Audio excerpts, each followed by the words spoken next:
प्रिय मित्रों नमस्कार।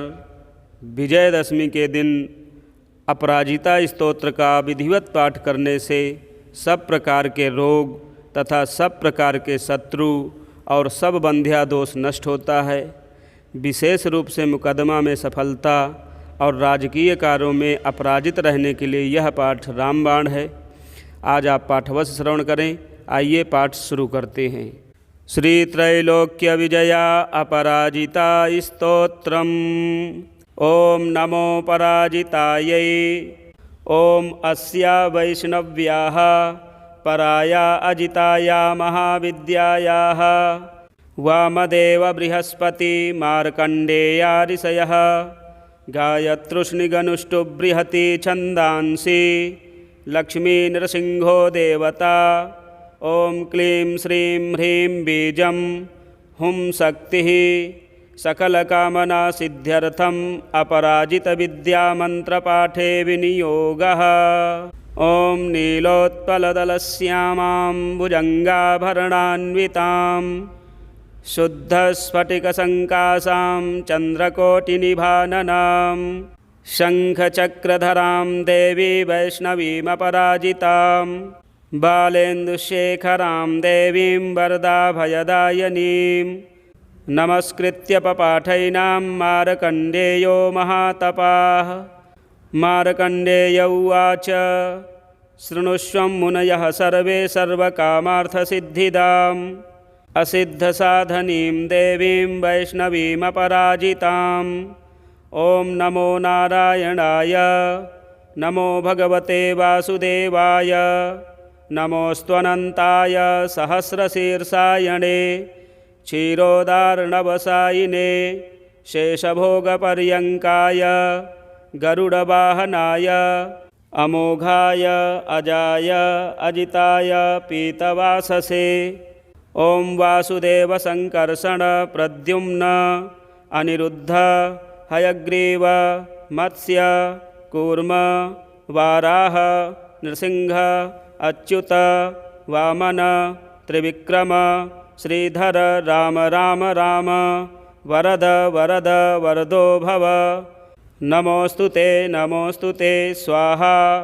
ओम असुर दैत्य यक्ष राक्षस भूत प्रेत पिशाच कूष्मांड सिद्ध योगनी डाकनी शाकनी स्कंदग्रहान् उपग्रहान् नक्षत्रग्रहाश्चान्या हन हन पच पच मथ मथ विध्वंसय विध्वंसय विद्रावय विद्रावय चूर्णय चूर्णय शंखेन चक्रेण वज्रेण शूलेन गदया मुसलेन हलेन भस्मीकुरु कुरु स्वाहा।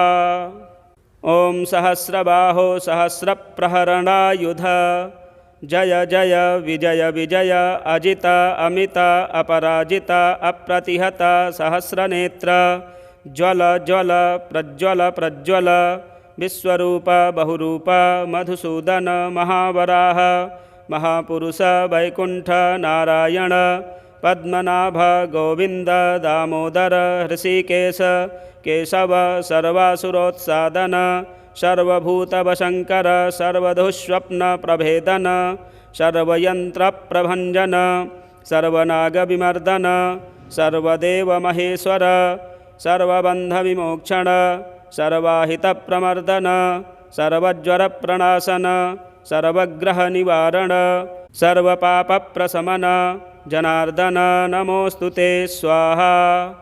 विष्णोर्यमनुप्रोक्ता सर्वकामफलप्रदा सर्वसौभाग्यजननी सर्वभीतिविनाशनी सर्वैश्च पठितां सिद्धैर्विष्णोः परमवल्लभा नानया सदृशं किञ्चित् दुष्टानां नाशनं परम्। विद्यारहस्या कथिता वैष्णव्ये सा पराजिता पठनीया प्रशस्ता वा साक्षात् सत्त्वगुणाश्रया।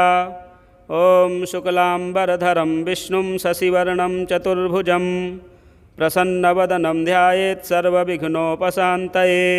अथातः सम्प्रवक्ष्यामि ह्यभयामपराजितां या शक्तिर्मामकी वत्स रजोगुणमयी मता सर्वसत्त्वमयी साक्षात् सर्वमन्त्रमयी च या या स्मृता पूजिता जप्ता न्यस्ता कर्मणि योजिता सर्वकामदुघा वत्सा शृणुष्वैतां ब्रवीमि ते य इमामपराजितां परमवैष्णवीमप्रतिहतां पठति सिद्धां स्मरति सिद्धां महाविद्यां जपति पठति शृणोति स्मरति धारयति कीर्तयति वा न तस्याग्निवायुवज्रोपलासनिवर्षभयं न समुद्रभयं न ग्रहभयं न चौरभयं न शत्रुभयं न शापभयं वा भवेत्। क्वचिद्रात्र्यन्धकारस्त्रीराजकुलविद्वेषी विषगरगरदवशीकरण विद्वेषोच्चाटन वधबन्धनभयं वा न भवेत्।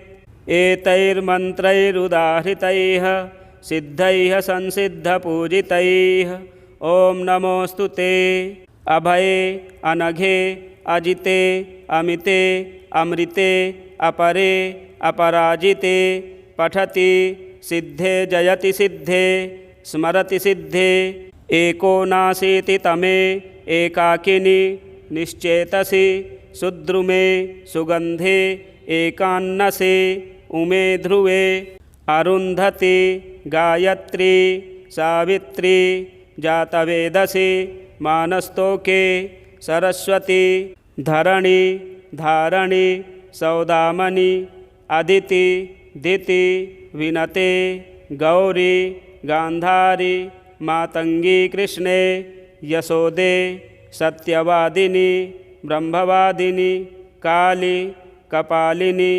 करालनेत्रे भद्रे निद्रे सत्योपयाचनकरी अस्थलगतं जलगतं अंतरिक्षगतं वामां रक्ष सर्वोपद्रवेभ्यः स्वाहा।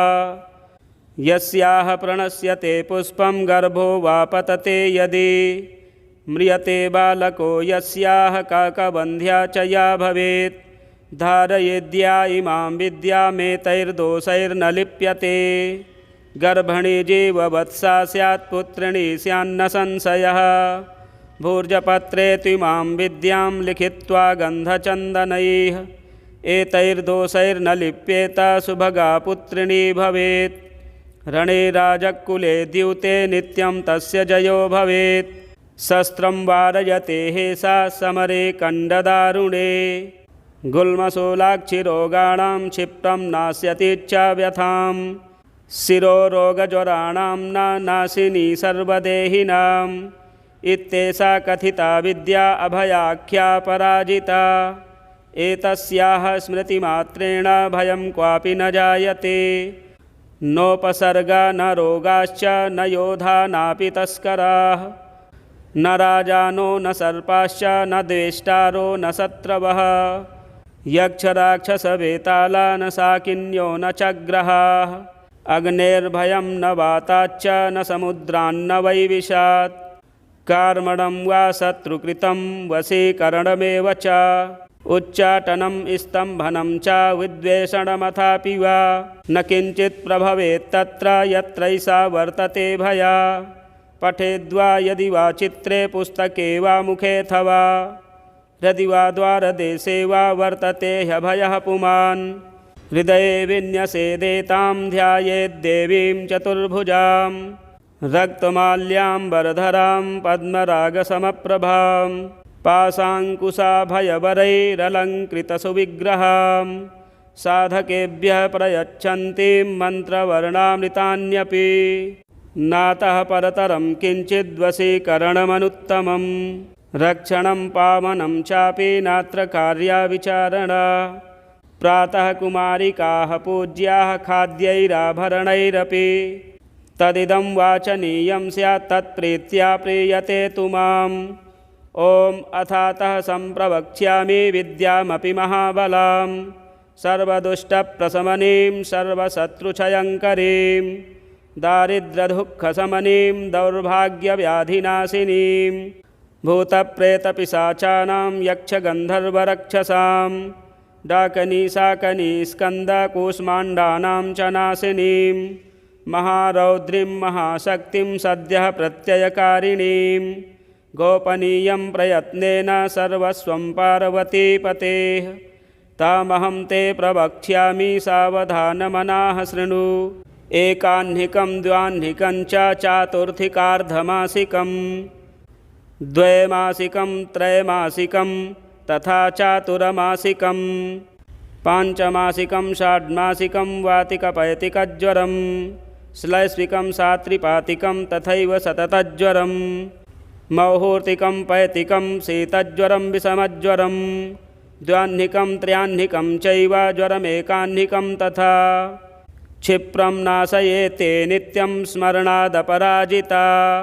ॐ ह्रीं हन हन काली सर सर गौरी धम धम विद्ये आले ताले माले, गन्धे बन्धे पच पच विद्ये नाशय नाशय, पापं हर हर संहारय वा दुःखस्वप्नविनाशिनी कमलस्थिते विनायकमातः। रजनिसन्धे दुन्दुभिनादे मानसवेगे शङ्खिनी चक्रिणी गदिनी वज्रिणी शूलिनी अपमृत्युविनाशिनी, विश्वेश्वरी द्रविडी द्राविडी द्रविणी द्राविणी केशवदयिते पशुपतिसहिते, दुन्दुभदमनी दुर्मददमनी शबरिकिराती मातङ्गी। ॐ द्रं द्रं ज्रं ज्रं क्रं क्रं तुरु तुरु ॐ द्रं कुरु कुरु। ये मां दुषन्ति प्रत्यक्षं परोक्षं वा तान् सर्वान्, दम दम मर्दय मर्दय, तापय तापय गोपय गोपय, पातय पातय शोषय शोषय, उत्सादय उत्सादय। ब्रह्माणि वैष्णवी माहेश्वरी कौमारी वाराहि नारसिंही, ऐन्द्री चामुण्डे महालक्ष्मी वैनायकी औपेन्द्री, आग्नेयी चण्डी नैऋति वायव्ये सौम्ये ऐशानी, ऊर्ध्वमधोरक्ष प्रचण्डविद्ये इन्द्रोपेन्द्रभगिनी। ॐ नमो देवी जये विजये शान्ति स्वस्ति तुष्टि पुष्टि विवर्धिनी, कामाङ्कुशे कामदुघे सर्वकामवरप्रदे, सर्वभूतेषु मां प्रियं कुरु कुरु स्वाहा। आकर्षणि आवेशनि ज्वालामालिनी, रमणि रामणि धरणिधारिणि, तपनि तापिनि मदनि मादिनि, शोषणि सम्मोहनि, नीलपताके महानीले, महागौरी महाश्रिये, महाचान्द्रि महाशौरि, महामायूरि आदित्यरश्मिजाह्नवी, यमघण्टे किणिकिणि चिन्तामणि, सुगन्धे सुरभे सुरासुरोत्पन्ने सर्वकामदुघे। यद्यथा मनीषितं कार्यं तन्मम सिद्ध्यतु स्वाहा। ॐ स्वाहा ॐ भूः स्वाहा ॐ भुवः स्वाहा ॐ स्वः स्वाहा ॐ महः स्वाहा ॐ जनः स्वाहा ॐ तपः स्वाहा ॐ सत्यं स्वाहा ॐ भूर्भुवः स्वः स्वाहा। यत एवागतं पापं तत्रैव प्रतिगच्छतु स्वाहेत्योम्। अमोघैषा महाविद्या वैष्णवी चापराजिता, स्वयं विष्णुप्रणीता च सिद्धेयं पाठतः सदा। एषा महाबला नाम कथिता ते पराजिता, नानया सदृशी रक्षा त्रिषु लोकेषु विद्यते। तमोगुणमयी साक्षात् रौद्री शक्तिरियं मता। कृतान्तोऽपि यतो भीतः पादमूले व्यवस्थितः, मूलाधारे न्यसेदेतां रात्रावेनं च संस्मरेत्। नीलजीमूतसङ्कासां तडित्कपिलकेशिकाम्, उद्यदादित्यसङ्कासां नेत्रत्रयविराजितां, शक्तिं त्रिशूलं शङ्खं च पानपात्रं च बिभ्रतीं, व्याघ्रचर्मपरिधानां किङ्किणीजालमण्डितां, धावन्तीं गगनस्यान्तः पादुकाहितपादकां, दष्ट्राकरालवदनां व्यालकुण्डलभूषितां, व्यात्तवक्त्रां ललजिह्वां भ्रकुटीकुटिलालकां, स्वभक्तद्वेषिणां रक्तं पिबन्तीं पानपात्रतः सप्तधातून् शोषयन्तीं क्रूरदृष्ट्या विलोकनात् त्रिशूलेन च तज्जिह्वां कीलयन्तीं मुहुर्मुहुः पाशेन बद्ध्वा तं साधमानवन्तीं तदन्तिके अर्धरात्रस्य समये देवीं ध्यायेन्महाबलां यस्य यस्य वदेन्नाम जपेन्मन्त्रं निशान्तके तस्य तथावस्थां कुरुते सापि योगिनी। ॐ बले महाबले असिद्धसाधनी स्वाहेति अमोघां पठति सिद्धां श्रीवैष्णवीं श्रीमदपराजिता विद्यां ध्यायेत् दुःस्वप्ने दुरारिष्टे च दुर्निमित्ते तथैव च व्यवहारे भवेत् सिद्धिः पठेद्विघ्नोपशान्तये यदत्र पाठे जगदम्बिके मया विसर्गबिन्दुक्षरहीनमीडितं तदस्तु सम्पूर्णतमं प्रयान्तु मे सङ्कल्पसिद्धिस्तु सदैव जायताम् तव तत्त्वं न जानामि कीदृशासि महेश्वरी यादृशासि महादेवी तादृशायै नमो नमः। ॐ नीलोत्पलदलश्यामां भुजङ्गाभरणान्वितां शुद्धस्फटिकसङ्काशां चन्द्रकोटिनिभाननां शङ्खचक्रधरां देवी वैष्णवीमपराजितां बालेन्दुशेखरां देवीं वरदाभयदायिनीं नमस्कृत्य पपाठैनां मार्कण्डेयो महातपाः। मार्कण्डेय उवाच शृणुष्व मुनयः सर्वे सर्वकामार्थसिद्धिदाम् असिद्धसाधनीं देवीं वैष्णवीमपराजिताम्। ॐ नमो नारायणाय नमो भगवते वासुदेवाय नमोऽस्त्वनन्ताय सहस्रशीर्षायणे क्षीरोदार्णवसायिने शेषभोगपर्यङ्काय गरुडवाहनाय अमोघाय अजाय अजिताय पीतवाससे ॐ वासुदेव संकर्षण प्रद्युम्न अनिरुद्ध हयग्रीव मत्स्य कूर्म वाराह नृसिंह अच्युत वामन त्रिविक्रम श्रीधर राम राम राम वरद वरद वरदो भव नमोऽस्तु ते स्वाहा। ॐ असुर दैत्य यक्ष राक्षस भूत प्रेत पिशाच कूष्माण्ड सिद्ध योगनी डाकनी शाकनी स्कन्दग्रहान् उपग्रहान् नक्षत्रग्रहाश्चान्या हन हन पच पच मथ मथ विध्वंसय विध्वंसय विद्रावय विद्रावय चूर्णय चूर्णय शङ्खेन चक्रेण वज्रेण शूलेन गदया मुसलेन हलेन भस्मीकुरु कुरु स्वाहा।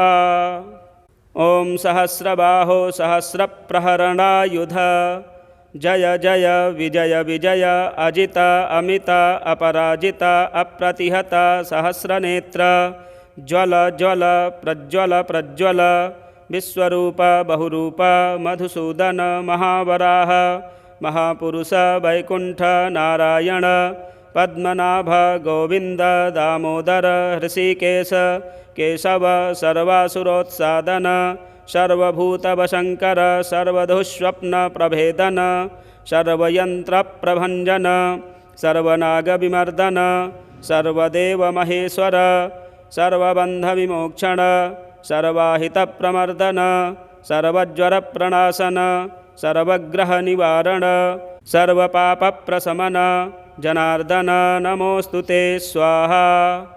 विष्णोर्यमनुप्रोक्ता सर्वकामफलप्रदा सर्वसौभाग्यजननी सर्वभीतिविनाशनी सर्वैश्च पठितां सिद्धैर्विष्णोः परमवल्लभा नानया सदृशं किञ्चित् दुष्टानां नाशनं परम् विद्यारहस्या कथिता वैष्णव्ये सा पराजिता पठनीया प्रशस्ता वा साक्षात् सत्त्वगुणाश्रया।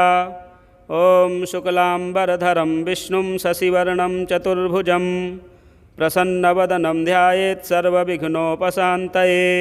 अथातः सम्प्रवक्ष्यामि ह्यभयामपराजितां या शक्तिर्मामकी वत्स रजोगुणमयी मता सर्वसत्त्वमयी साक्षात् सर्वमन्त्रमयी च या स्मृता पूजिता जप्ता न्यस्ता कर्मणि योजिता सर्वकामदुघा वत्स शृणुष्वैतां ब्रवीमि ते य इमामपराजितां परमवैष्णवीमप्रतिहतां पठति सिद्धां स्मरति सिद्धां महाविद्यां जपति पठति शृणोति स्मरति धारयति कीर्तयति वा न तस्याग्निवायुवज्रोपलासनिवर्षभयं न समुद्रभयं न ग्रहभयं न चौरभयं न शत्रुभयं न शापभयं वा भवेत्। क्वचिद्रात्र्यन्धकारस्त्रीराजकुलविद्वेषी विषगरगरदवशीकरण विद्वेषोच्चाटन वधबन्धनभयं वा न भवेत्। एतैर्मन्त्रैरुदाहृतैः सिद्धैः संसिद्धपूजितैः ॐ नमोऽस्तु ते अभये अनघे अजिते अमिते अमृते अपरे अपराजिते पठति सिद्धे जयति सिद्धे स्मरति सिद्धे एको नासीति तमे एकाकिनि निश्चेतसि सुद्रुमे सुगन्धे एकान्नसे उमे ध्रुवे अरुन्धति गायत्री सावित्री जातवेदसि मानस्तोके सरस्वती धरणी धारणी सौदामणि अदिति दिति विनते गौरी गांधारी मातंगी कृष्णे यशोदे सत्यवादिनी ब्रह्मवादिनी काली कपालिनी करालनेत्रे भद्रे निद्रे सत्योपयाचनकरी अस्थलगतं जलगतं अंतरिक्षगतं वामां रक्ष सर्वोपद्रवेभ्यः स्वाहा। यस्याः प्रणश्यते पुष्पं गर्भो वा पतते यदि म्रियते बालको यस्याः काकबन्ध्या च या भवेत् धारयेद्या इमां विद्यामेतैर्दोषैर्न लिप्यते गर्भणी जीववत्सा स्यात् पुत्रिणी स्यान्न संशयः भूर्जपत्रे त्विमां विद्यां लिखित्वा गन्धचन्दनैः एतैर्दोषैर्न लिप्येत सुभगा पुत्रिणी भवेत् रणे राजकुले द्यूते नित्यं तस्य जयो भवेत् शस्त्रं वारयते हेषा समरे कण्डदारुणे गुल्मशूलाक्षिरोगाणां क्षिप्रं नास्यतीच्छा व्यथां शिरोरोगज्वराणां न नाशिनी सर्वदेहिनाम् इत्येषा कथिता विद्या अभयाख्या पराजिता एतस्याः स्मृतिमात्रेण भयं क्वापि न जायते नोपसर्गा न रोगाश्च न योधा नापि तस्कराः न राजानो न सर्पाश्च न द्वेष्टारो न शत्रवः यक्षराक्षसवेताला न शाकिन्यो न चग्रहाः अग्नेर्भयं न वाताच्च न समुद्रान्न वैविशात् कार्मणं वा शत्रुकृतं वशीकरणमेव च उच्चाटनं स्तम्भनं च विद्वेषणमथापि वा न किञ्चित् प्रभवेत्तत्र यत्रैषा वर्तते भया पठेद्वा यदि वा चित्रे पुस्तके वा मुखेऽथवा यदि वा द्वारदेशे वा वर्तते ह्यभयः पुमान् हृदये विन्यसेदेतां ध्यायेद्देवीं चतुर्भुजां रक्तमाल्याम्बरधरां पद्मरागसमप्रभां पाशाङ्कुशाभयवरैरलङ्कृतसुविग्रहां साधकेभ्यः प्रयच्छन्तीं मन्त्रवर्णामृतान्यपि नातः परतरं किञ्चिद्वशीकरणमनुत्तमं रक्षणं पावनं चापि नात्र कार्याविचारणा प्रातः कुमारिकाः पूज्याः खाद्यैराभरणैरपि तदिदं वाचनीयं स्यात् तत्प्रीत्या प्रीयते तु माम् ॐ अथातः सम्प्रवक्ष्यामि विद्यामपि महाबलां सर्वदुष्टप्रशमनीं सर्वशत्रुक्षयङ्करीं दारिद्र्यदुःखशमनीं दौर्भाग्यव्याधिनाशिनीं भूतप्रेतपिशाचानां यक्षगन्धर्वरक्षसां डाकनीशाकनीस्कन्दकूष्माण्डानां च नाशिनीं महारौद्रीं महाशक्तिं सद्यः प्रत्ययकारिणीं गोपनीयं प्रयत्नेन सर्वस्वं पार्वतीपतेः तामहं ते प्रवक्ष्यामि सावधानमनाः शृणु। एकाह्निकं द्व्याह्निकं च चातुर्थिकार्धमासिकं द्वैमासिकं त्रैमासिकं तथा चातुर्मासिकं पाञ्चमासिकं षाड्मासिकं वातिकपैतिकज्वरं श्लैष्मिकं सात्रिपातिकं तथैव सततज्वरं मौहूर्तिकं पैतिकं शीतज्वरं विषमज्वरं द्व्याह्निकं त्र्याह्निकं चैव ज्वरमेकाह्निकं तथा क्षिप्रं नाशयेते नित्यं स्मरणादपराजिता। ॐ ह्रीं हन हन काली सर सर गौरी धम धम विद्ये आले ताले माले गन्धे बन्धे पच पच विद्ये नाशय नाशय पापं हर हर संहारय वा दुःखस्वप्नविनाशिनी कमलस्थिते विनायकमातः रजनिसन्धे दुन्दुभिनादे मानसवेगे शङ्खिनी चक्रिणी गदिनी वज्रिणी शूलिनी अपमृत्युविनाशिनी विश्वेश्वरी द्रविडी द्राविडी द्रविणी द्राविणी केशवदयिते पशुपतिसहिते दुन्दुभदमनी दुर्मददमनी शबरिकिराती मातंगी ॐ द्रं द्रं ज्रं ज्रं क्रं क्रं तुरु तुरु ॐ द्रं कुरु कुरु। ये मां दुषन्ति प्रत्यक्षं परोक्षं वा तान् सर्वान् दम दम मर्दय मर्दय तापय तापय गोपय गोपय पातय पातय शोषय शोषय उत्सादय उत्सादय। ब्रह्माणि वैष्णवी माहेश्वरी कौमारी वाराहि नारसिंही ऐन्द्री चामुण्डे महालक्ष्मी वैनायकी औपेन्द्री आग्नेयी चण्डी नैऋति वायव्ये सौम्ये ऐशानी ऊर्ध्वमधोरक्ष प्रचण्डविद्ये इन्द्रोपेन्द्रभगिनी।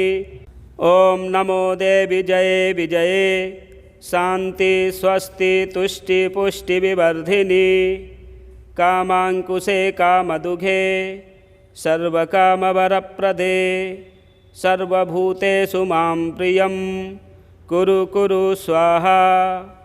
आकर्षणि आवेशनि ज्वालामालिनी रमणि रामणि धरणिधारिणि तपनितापिनी मदनिमादिनी शोषणि सम्मोहनी नीलपताके महानीले महागौरी महाश्रिये महाचान्द्रि महाशौरी महामायूरी आदित्यरश्मिजाह्नवी यमघण्टे किणिकिणि चिन्तामणि सुगन्धे सुरभे सुरासुरोत्पन्ने सर्वकामदुघे यद्यथा मनीषितं कार्यं तन्मम सिद्ध्यतु स्वाहा। ॐ स्वाहा ॐ भूः स्वाहा ॐ भुवः स्वाहा ॐ स्वः स्वाहा ॐ महः स्वाहा ॐ जनः स्वाहा ॐ तपः स्वाहा ॐ सत्यं स्वाहा ॐ भूर्भुवः स्वः स्वाहा। यत एवागतं पापं तत्रैव प्रतिगच्छतु स्वाहेत्योम्। अमोघैषा महाविद्या वैष्णवी च पराजिता स्वयं विष्णुप्रणीता च सिद्धेयं पाठतः सदा। एषा महाबला नाम कथिता ते पराजिता नानया सदृशी रक्षा त्रिषु लोकेषु विद्यते। तमोगुणमयी साक्षात् रौद्री शक्तिरियं मता। कृतान्तोऽपि यतो भीतः पादमूले व्यवस्थितः मूलाधारे न्यसेदेतां रात्रावेनं च संस्मरेत्।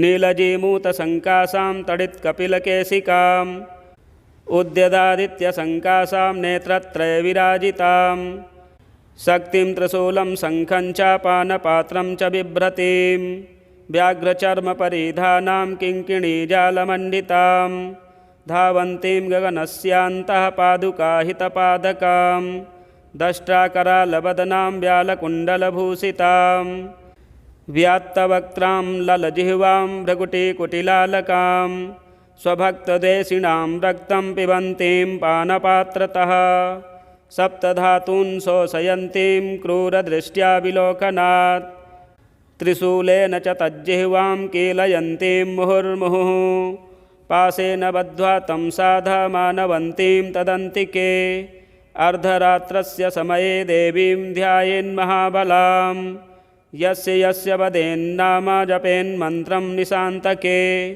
तस्य तथावस्थां कुरुते सापि योगिनी।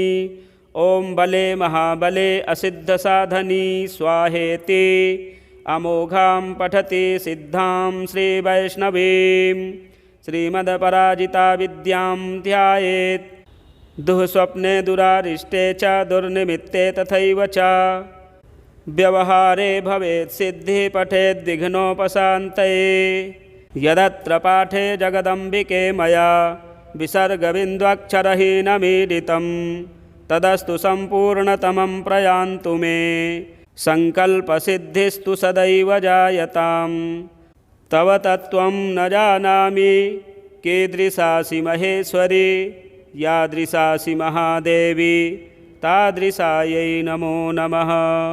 ॐ नीलोत्पलदलश्यामां भुजङ्गाभरणान्वितां शुद्धस्फटिकसङ्काशां चन्द्रकोटिनिभाननां शङ्खचक्रधरां देवी वैष्णवीमपराजितां बालेन्दुशेखरां देवीं वरदाभयदायिनीं नमस्कृत्य पपाठैनां मार्कण्डेयो महातपाः।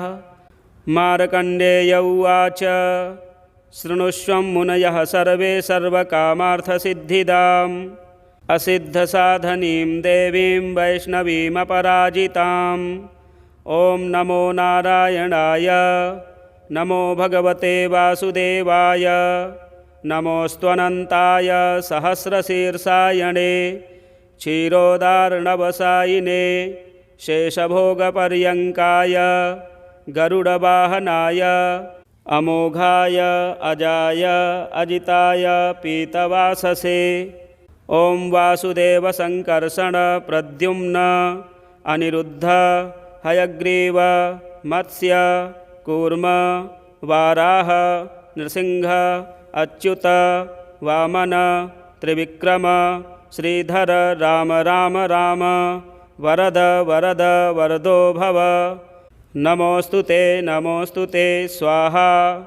ॐ असुर दैत्य यक्ष राक्षस भूत प्रेत पिशाच कूष्माण्ड सिद्ध योगनी डाकनी शाकनी स्कन्दग्रहान् उपग्रहान् नक्षत्रग्रहाश्चान्या हन हन पच पच मथ मथ विध्वंसय विध्वंसय विद्रावय विद्रावय चूर्णय चूर्णय शङ्खेन चक्रेण वज्रेण शूलेन गदया मुसलेन हलेन भस्मीकुरु कुरु स्वाहा। ॐ सहस्रबाहो सहस्रप्रहरणायुध जय जय विजय विजय अजित अमित अपराजित अप्रतिहत सहस्रनेत्र ज्वल ज्वल प्रज्वल प्रज्वल विश्वरूप बहुरूप मधुसूदन महावराह महापुरुष वैकुण्ठ नारायण पद्मनाभ गोविंद दामोदर हृषिकेश केशव सर्वासुरोत्सादन सर्वभूतवशङ्कर सर्वदुःस्वप्नप्रभेदन सर्वयन्त्रप्रभञ्जन सर्वनागविमर्दन सर्वदेवमहेश्वर सर्वबन्धविमोक्षण सर्वाहितप्रमर्दन सर्वज्वरप्रणाशन सर्वग्रहनिवारण सर्वपापप्रशमन जनार्दन नमोऽस्तु ते स्वाहा। विष्णोर्यमनुप्रोक्ता सर्वकामफलप्रदा सर्वसौभाग्यजननी सर्वभीतिविनाशनी सर्वैश्च पठितां सिद्धैर्विष्णोः परमवल्लभा नानया सदृशं किञ्चित् दुष्टानां नाशनं परम् विद्यारहस्या कथिता वैष्णव्ये सा पराजिता पठनीया प्रशस्ता वा साक्षात् सत्त्वगुणाश्रया। ॐ शुक्लाम्बरधरं विष्णुं शशिवर्णं चतुर्भुजं प्रसन्नवदनं ध्यायेत् सर्वविघ्नोपशान्तये। अथातः सम्प्रवक्ष्यामि ह्यभयामपराजितां या शक्तिर्मामकी वत्स रजोगुणमयी मता। सर्वसत्त्वमयी साक्षात् सर्वमन्त्रमयी च या स्मृता पूजिता जप्ता न्यस्ता कर्मणि योजिता। सर्वकामदुघा वत्स शृणुष्वैतां ब्रवीमि ते। य इमामपराजितां परमवैष्णवीमप्रतिहतां पठति सिद्धां स्मरति सिद्धां महाविद्यां। जपति पठति शृणोति स्मरति धारयति कीर्तयति वा न तस्याग्निवायुवज्रोपलाशनिवर्षभयं न समुद्रभयं न ग्रहभयं न चौरभयं न शत्रुभयं न शापभयं वा भवेत्। क्वचिद्रात्र्यन्धकारस्त्रीराजकुलविद्वेषी विषगरगरदवशीकरण विद्वेषोच्चाटन वधबन्धनभयं वा न भवेत्। एतैर्मन्त्रैरुदाहृतैः सिद्धैः संसिद्धपूजितैः ॐ नमोऽस्तु ते। अभये अनघे अजिते अमिते अमृते अपरे अपराजिते पठति सिद्धे जयति सिद्धे स्मरति सिद्धे। एको नाशीति तमे एकाकिनि निश्चेतसि सुद्रुमे सुगन्धे एकान्नसे उमे ध्रुवे। अरुन्धति गायत्री सावित्री जातवेदसि मानस्तोके सरस्वती धरणी धारणी सौदामणि अदिति दिति विनते गौरी गान्धारी मातंगी कृष्णे यशोदे सत्यवादिनी ब्रह्मवादिनी काली कपालिनी करालनेत्रे भद्रे निद्रे सत्योपयाचनकरी स्थलगतं जलगतं अन्तरिक्षगतं वामां रक्ष सर्वोपद्रवेभ्यः स्वाहा। यस्याः प्रणश्यते पुष्पं गर्भो वा पतते यदि म्रियते बालको यस्याः काकबन्ध्या च या भवेत्। धारयेद्या इमां विद्यामेतैर्दोषैर्न लिप्यते। गर्भणी जीववत्सा स्यात् पुत्रिणी स्यान्न संशयः। भूर्जपत्रे त्विमां विद्यां लिखित्वा गन्धचन्दनैः एतैर्दोषैर्न लिप्येत सुभगा पुत्रिणी भवेत्। रणे राजकुले द्यूते नित्यं तस्य जयो भवेत्।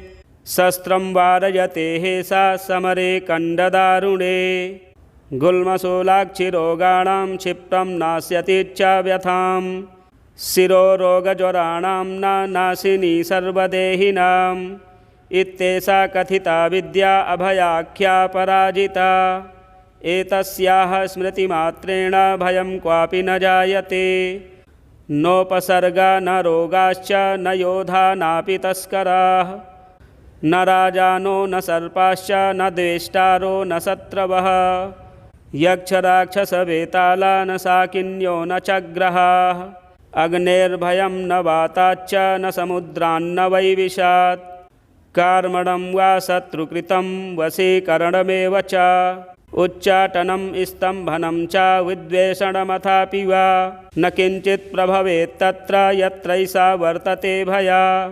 पठेद्वा यदि वा चित्रे पुस्तके वा मुखेऽथवा हृदि वा द्वारदेशे वा वर्तते ह्यभयः पुमान्। हृदये विन्यसेदेतां ध्यायेद्देवीं चतुर्भुजां। रक्तमाल्याम्बरधरां पद्मरागसमप्रभां। पाशाङ्कुशाभयवरैरलङ्कृतसुविग्रहां। साधकेभ्यः प्रयच्छन्तीं मन्त्रवर्णामृतान्यपि। नातः परतरं किञ्चिद्वशीकरणमनुत्तमं। रक्षणं पावनं चापि नात्र कार्या विचारणा। प्रातः कुमारिकाः पूज्याः खाद्यैराभरणैरपि। तदिदं वाचनीयं स्यात् तत्प्रीत्या प्रीयते तु माम्। ॐ अथातः सम्प्रवक्ष्यामि विद्यामपि महाबलां। सर्वदुष्टप्रशमनीं सर्वशत्रुक्षयङ्करीं दारिद्र्यदुःखशमनीं दौर्भाग्यव्याधिनाशिनीं भूतप्रेतपिशाचानां यक्षगन्धर्वरक्षसां डाकनीशाकनीस्कन्दकूष्माण्डानां च नाशिनीं महारौद्रीं महाशक्तिं सद्यः प्रत्ययकारिणीं गोपनीयं प्रयत्नेन सर्वस्वं पार्वतीपतेः तामहं ते प्रवक्ष्यामि सावधानमनाः शृणु। एकाह्निकं द्व्याह्निकं च चातुर्थिकार्धमासिकं द्वैमासिकं त्रैमासिकं तथा चातुर्मासिकं पाञ्चमासिकं षाड्मासिकं वातिकपैतिकज्वरं श्लैष्विकं सात्रिपातिकं तथैव सततज्वरं मौहूर्तिकं पैतिकं शीतज्वरं विषमज्वरं द्व्याह्निकं त्र्याह्निकं चैव ज्वरमेकाह्निकं तथा क्षिप्रं नाशयेते नित्यं स्मरणादपराजिता। ॐ ह्रीं हन हन काली सर सर गौरी धम धम विद्ये आले ताले माले गन्धे बन्धे पच पच विद्ये नाशय नाशय पापं हर हर संहारय वा दुःखस्वप्नविनाशिनी कमलस्थिते विनायकमातः रजनिसन्धे दुन्दुभिनादे मानसवेगे शङ्खिनी चक्रिणी गदिनी वज्रिणी शूलिनी अपमृत्युविनाशिनी विश्वेश्वरी द्रविड़ी द्राविड़ी द्रविणी द्राविणी केशवदयिते पशुपतिसहिते दुन्दुभदमनी दुर्मददमनी शबरिकिराती मातंगी ॐ द्रं द्रं ज्रं ज्रं क्रं क्रं तुरु तुरु ॐ द्रं कुरु कुरु। ये मां दुषन्ति प्रत्यक्षं परोक्षं वा तान् सर्वान् दम दम मर्दय मर्दय तापय तापय गोपय गोपय पातय पातय शोषय शोषय उत्सादय उत्सादय। ब्रह्माणि वैष्णवी माहेश्वरी कौमारी वाराहि नारसिंही ऐन्द्री चामुण्डे महालक्ष्मी वैनायकी औपेन्द्री आग्नेयी चण्डी नैऋति वायव्ये सौम्ये ऐशानी ऊर्ध्वमधोरक्ष प्रचण्डविद्ये इन्द्रोपेन्द्रभगिनी। ॐ नमो देवी जये विजये शान्ति स्वस्ति तुष्टि पुष्टि विवर्धिनी कामाङ्कुशे कामदुघे सर्वकामवरप्रदे सर्वभूतेषु मां प्रियं कुरु कुरु स्वाहा। आकर्षणि आवेशनि ज्वालामालिनी रमणि रामणि धरणि धारिणी तपनि तापिनी मदनि मादिनी शोषणि सम्मोहनी नीलपताके महानीले महागौरी महाश्रिये महाचान्द्रि महाशौरी महामायूरी आदित्यरश्मि जाह्नवी यमघण्टे किणिकिणि चिन्तामणि सुगन्धे सुरभे सुरासुरोत्पन्ने सर्वकामदुघे यद्यथा मनीषितं कार्यं तन्मम सिद्ध्यतु स्वाहा। ॐ स्वाहा ॐ भूः स्वाहा ॐ भुवः स्वाहा ॐ स्वः स्वाहा ॐ महः स्वाहा ॐ जनः स्वाहा ॐ तपः स्वाहा ॐ सत्यं स्वाहा ॐ भूर्भुवः स्वः स्वाहा। यत एवागतं पापं तत्रैव प्रतिगच्छतु स्वाहेत्यों। अमोघैषा महाविद्या वैष्णवी चापराजिता स्वयं विष्णुप्रणीता च सिद्धेयं पाठतः सदा। एषा महाबला नाम कथिता ते पराजिता नानया सदृशी रक्षा त्रिषु लोकेषु विद्यते। तमोगुणमयी साक्षात् रौद्री शक्तिरियं मता। कृतान्तोऽपि यतो भीतः पादमूले व्यवस्थितः मूलाधारे न्यसेदेतां रात्रावेनं च संस्मरेत्। नीलजीमूतसङ्कासां तडित्कपिलकेशिकाम् उद्यदादित्यसङ्कासां नेत्रत्रयविराजितां शक्तिं त्रिशूलं शङ्खं च पानपात्रं च बिभ्रतीं व्याघ्रचर्मपरिधानां किङ्किणीजालमण्डितां धावन्तीं गगनस्यान्तः पादुकाहितपादकां दष्ट्राकरालवदनां व्यालकुण्डलभूषितां व्यात्तवक्त्रां ललजिह्वां भ्रकुटिकुटिलालकां स्वभक्तदेशिणां रक्तं पिबन्तीं पानपात्रतः सप्तधातून् शोषयन्तीं क्रूरदृष्ट्या विलोकनात् त्रिशूलेन च तज्जिह्वां कीलयन्तीं मुहुर्मुहुः पाशेन बद्ध्वा तं साधमानवन्तीं तदन्तिके अर्धरात्रस्य समये देवीं ध्यायेन्महाबलां यस्य यस्य वदेन्नाम जपेन्मन्त्रं निशान्तके तस्य तस्य तथावस्थां कुरुते सापि योगिनी। ॐ बले महाबले असिद्धसाधनी स्वाहेति अमोघां पठति सिद्धां श्रीवैष्णवीं श्रीमदपराजिता विद्यां ध्यायेत् दुःस्वप्ने दुरारिष्टे च दुर्निमित्ते तथैव च व्यवहारे भवेत् सिद्धिः पठेद्विघ्नोपशान्तये यदत्र पाठे जगदम्बिके मया विसर्गबिन्दुक्षरहीनमीडितं तदस्तु सम्पूर्णतमं प्रयान्तु मे सङ्कल्पसिद्धिस्तु सदैव जायताम् तव तत्त्वं न जानामि कीदृशासि महेश्वरी यादृशासि महादेवी तादृशायै नमो नमः।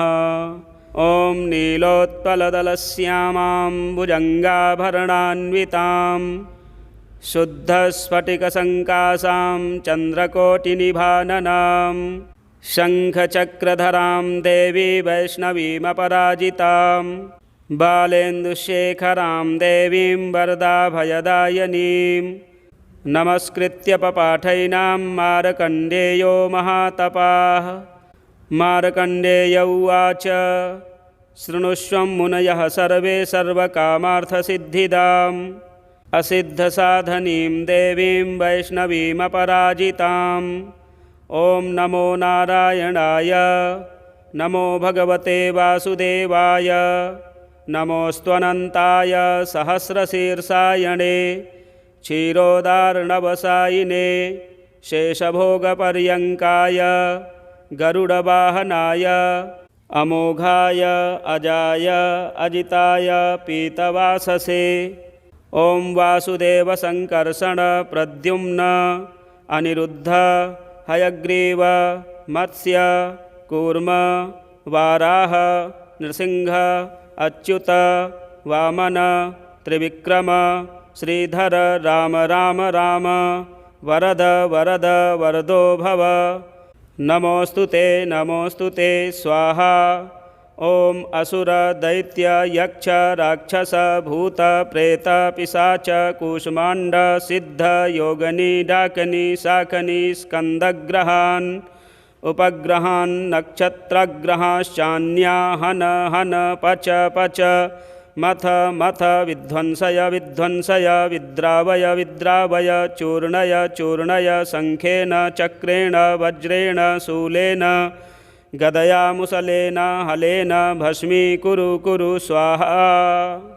ॐ सहस्रबाहो सहस्रप्रहरणायुध जय जय विजय विजय अजित अमित अपराजित अप्रतिहत सहस्रनेत्र ज्वल ज्वल प्रज्वल प्रज्वल विश्वरूप बहुरूप मधुसूदन महावराह महापुरुष वैकुण्ठ नारायण पद्मनाभ गोविंद दामोदर ऋषिकेश केशव सर्वासुरोत्सादन सर्वभूतवशङ्कर सर्वदुःस्वप्नप्रभेदन सर्वयन्त्रप्रभञ्जन सर्वनागविमर्दन सर्वदेवमहेश्वर सर्वबन्धविमोक्षण सर्वाहितप्रमर्दन सर्वज्वरप्रणाशन सर्वग्रहनिवारण सर्वपापप्रशमन जनार्दन नमोऽस्तु ते स्वाहा।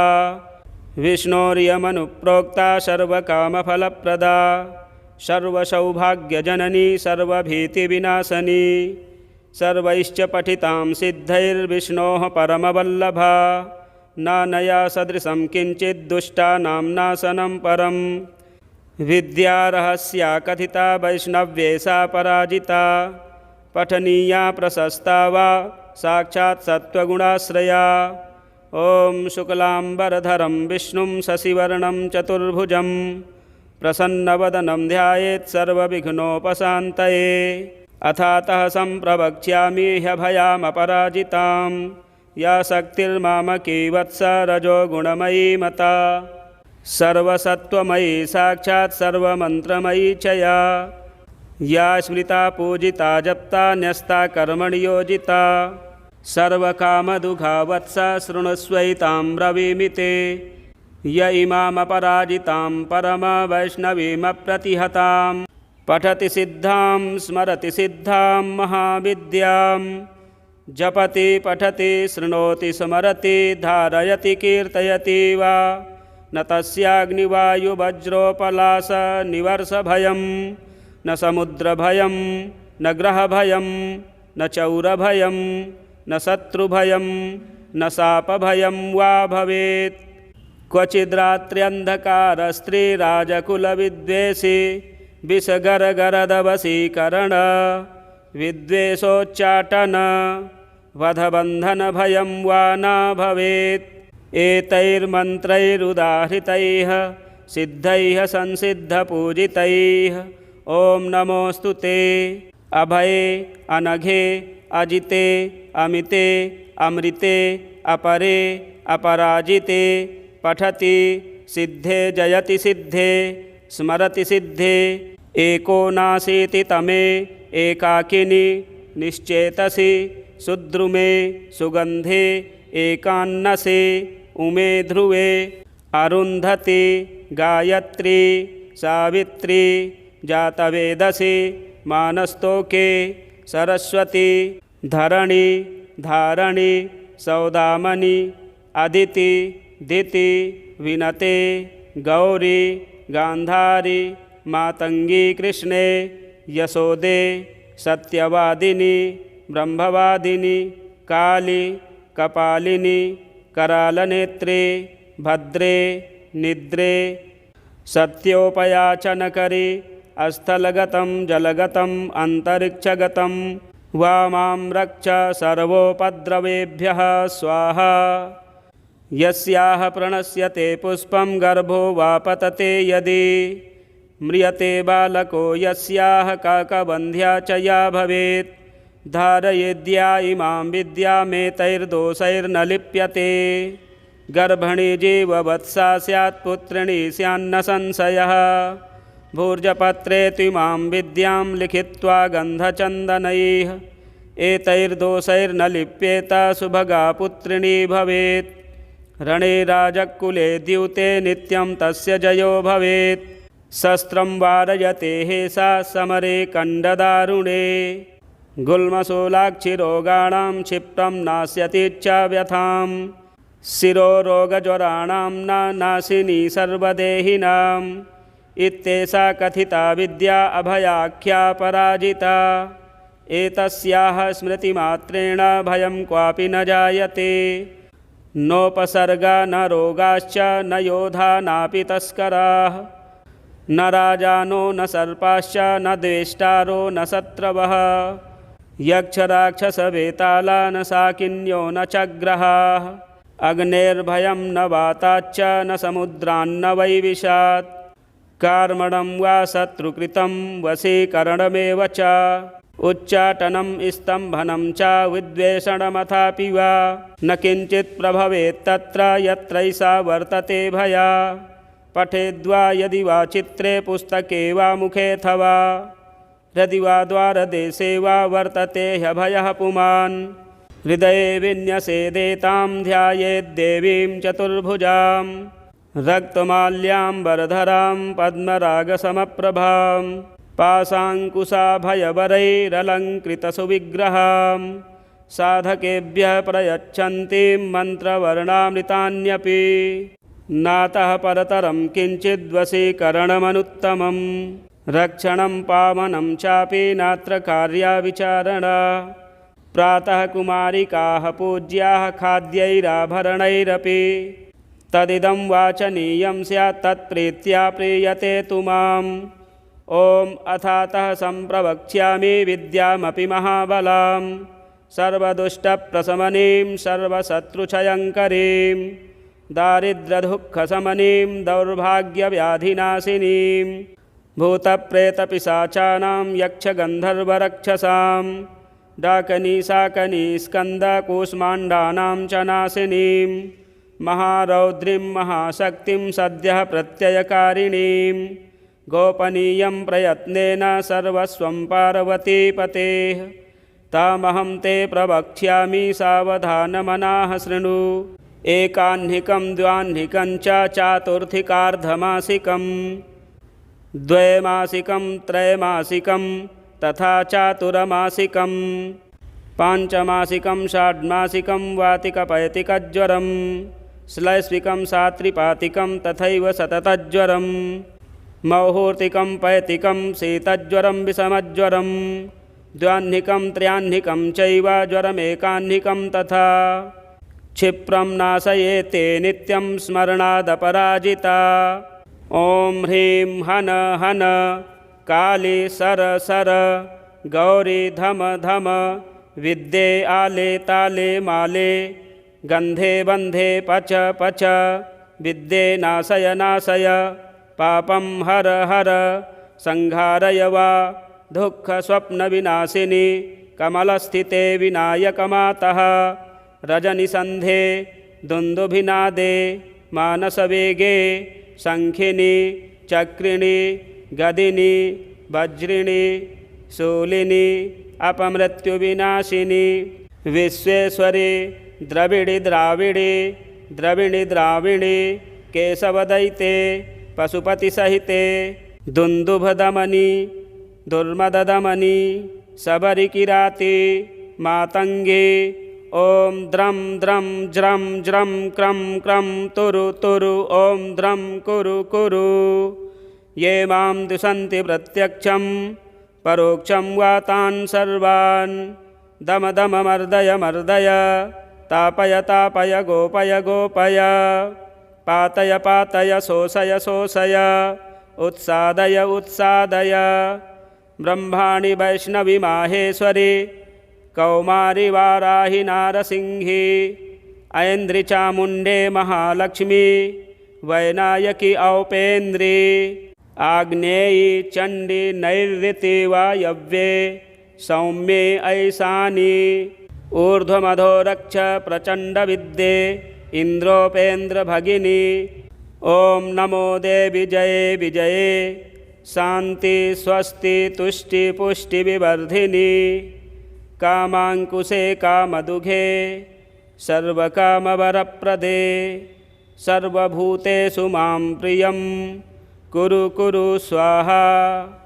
आकर्षणि आवेशनि ज्वालामालिनी रमणि रामणि धरणि धारिणी तपनि तापिनी मदनि मादिनी शोषणि सम्मोहनी नीलपताके महानीले महागौरी महाश्रिये महाचान्द्रि महाशौरी महामायूरी आदित्यरश्मि जाह्नवी यमघण्टे किणिकिणि चिन्तामणि सुगन्धे सुरभे सुरासुरोत्पन्ने सर्वकामदुघे यद्यथा मनीषितं कार्यं तन्मम सिद्ध्यतु स्वाहा।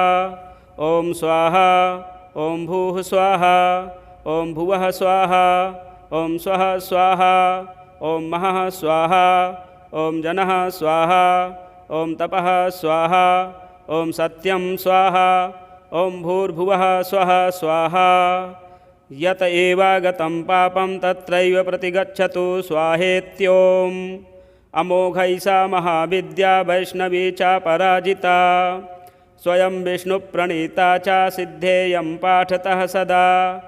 एषा महाबला नाम कथिता ते पराजिता नानया सदृशी रक्षा त्रिषु लोकेषु विद्यते।